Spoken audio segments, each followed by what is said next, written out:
അതാണ് സാഹചര്യം. ഡാൻ തുടരുക. ശശിനാരായണൻ കൂടി പത്തനംതിട്ടയിൽ നിന്നും ചേർന്നു. ശശി, പത്തനംതിട്ടയിലെ രാഹുലിന്റെ വീട്ടിൽ വെച്ചാണ് അറസ്റ്റ് ഉണ്ടായിരിക്കുന്നത്.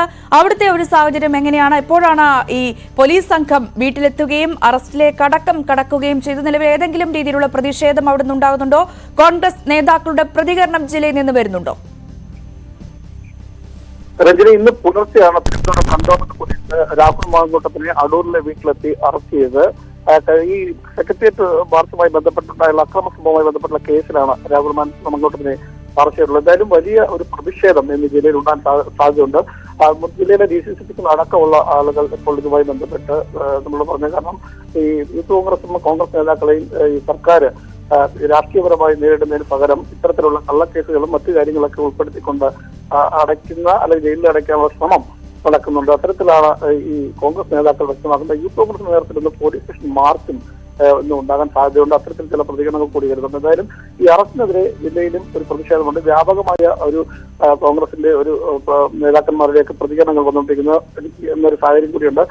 രാഹുൽ മാങ്കൂട്ടം അതുപോലെ തന്നെ ഷാബി പറമ്പിൽ പ്രതിപക്ഷ നേതാവ് എന്നിവർക്കെതിരെയാണ് കേസ് നേരത്തെ ഉണ്ടായിട്ടുള്ളത്. അന്ന് സെക്രട്ടേറിയറ്റ് മാർച്ചുമായി ബന്ധപ്പെട്ട രാഹുൽ മാങ്കൂട്ടത്തിനെ അറസ്റ്റ് ചെയ്യാൻ കഴിഞ്ഞില്ല. അദ്ദേഹം അന്ന് സുഖമില്ലാത്തതുകൊണ്ട് തന്നെ അറസ്റ്റിന് ഉണ്ടായില്ലെന്നാണ് പോലീസ് വ്യക്തമാക്കുന്നത്. അതേ തുടർന്നുള്ള എഫ്ഐആറിന്റെ പേരിലാണ് ഇന്ന് രാഹുൽ മാങ്കൂട്ടത്തിനെ പുലർച്ചെ വീട്ടിലെത്തിയതിനു ശേഷം അപ്രതീക്ഷിതമായി തന്നെ അറസ്റ്റ് ചെയ്തുകൊണ്ട് പോകുന്ന ഒരു സാഹചര്യം ഉണ്ടായിട്ടുള്ളത്. എന്തായാലും ജില്ലയിൽ നിന്ന് ഒരു ശക്തമായ പ്രതിഷേധം യൂത്ത് കോൺഗ്രസിനെയും അടക്കം സ്റ്റേഷനിലേക്ക് മാർച്ച് ഉണ്ടാകുമെന്നൊരു സൂചന കൂടി ഇപ്പോൾ നമുക്ക് ലഭിച്ചിട്ടുണ്ട്. വലിയ രീതിയിലുള്ള ഒരു പ്രതിഷേധം ഉണ്ടാവാനാണ് സാധ്യത. എന്തായാലും സർക്കാരിനെതിരെ ഈ രാഷ്ട്രീയപരമായി നേരിടുന്നതിന് പകരം ഇത്തരത്തിലുള്ള കേസുകളിൽ കൊടുത്തി കോൺഗ്രസ് നേതാക്കളെ യൂത്ത് കോൺഗ്രസ് നേതാക്കളെ അകത്തിടാനുള്ള ശ്രമത്തിനെതിരെ ശക്തമായ രീതിയിൽ പ്രതിഷേധം ശക്തമാക്കുന്നതാണ്. മുഴുവൻ കോൺഗ്രസ് നേതാക്കളെ ഒന്നിച്ച് അറസ്റ്റ് വരിക്കുന്ന യൂത്ത് കോൺഗ്രസ് നേതാക്കളെ അറസ്റ്റ് വരിക്കുന്ന തരത്തിലേക്കായിരിക്കും ഇനിയും കാര്യങ്ങൾ പോവുക എന്നുള്ളതാണ് യൂത്ത് കോൺഗ്രസിന്റെ നേതാക്കളും പ്രവർത്തകരും വ്യക്തമാക്കുന്നത്.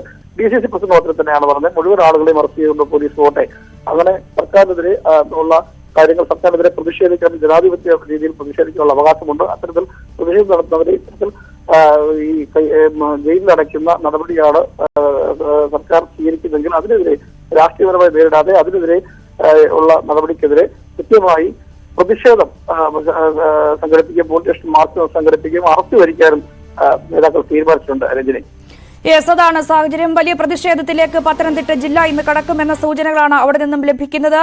നേതാക്കൾ അത്തരത്തിലുള്ള പ്രതികരണം ഉണ്ടാകുന്നു. വരും മണിക്കൂറിൽ വലിയ പ്രതിഷേധം ജില്ലയിൽ ഉണ്ടാകാനുള്ള സാധ്യതയാണ് കാണുന്നത്. ഡാൻ കുര്യൻ തുടരുന്നുണ്ട്. ഡാൻ, ഇതിലിപ്പോൾ ശശി സൂചിപ്പിച്ച പോലെ വലിയ രീതിയിലുള്ള പ്രതിഷേധം അത് നമുക്ക് വരും മണിക്കൂറുകളിൽ പ്രതീക്ഷിക്കാം. തലസ്ഥാനത്തെ ഒരു സാഹചര്യം എങ്ങനെയാണ്? ഒപ്പം മറ്റ് ജില്ലാ കേന്ദ്രങ്ങളും കോൺഗ്രസ് ഏത് രീതിയിലാണ് ഇതിനെ നേരിടാൻ ഉദ്ദേശിക്കുന്നത്? സ്വാഭാവികമായി നിയമപരമായി ഒരു വശത്തു കൂടി പോകുമ്പോൾ പോലും വലിയ പ്രതിഷേധങ്ങളിലേക്ക് കോൺഗ്രസ് ഇത് എത്തിക്കുമല്ലോ. കാരണം പൊതു തെരഞ്ഞെടുപ്പ് അടുത്തിരിക്കുന്ന സാഹചര്യം. ഇനി 3 മാസം മാത്രമാണ് തെരഞ്ഞെടുപ്പിന് ബാക്കിയുള്ളത്. അപ്പോൾ കോൺഗ്രസിനെ സംബന്ധിച്ച് ഇതൊരു രാഷ്ട്രീയ ആയുധം കൂടിയായി മാറും. എങ്ങനെയാണ് കോൺഗ്രസ് കാര്യങ്ങളെ വരും മണിക്കൂറുകളിൽ പ്ലാൻ ചെയ്യുന്നത്? സ്വാഭാവിക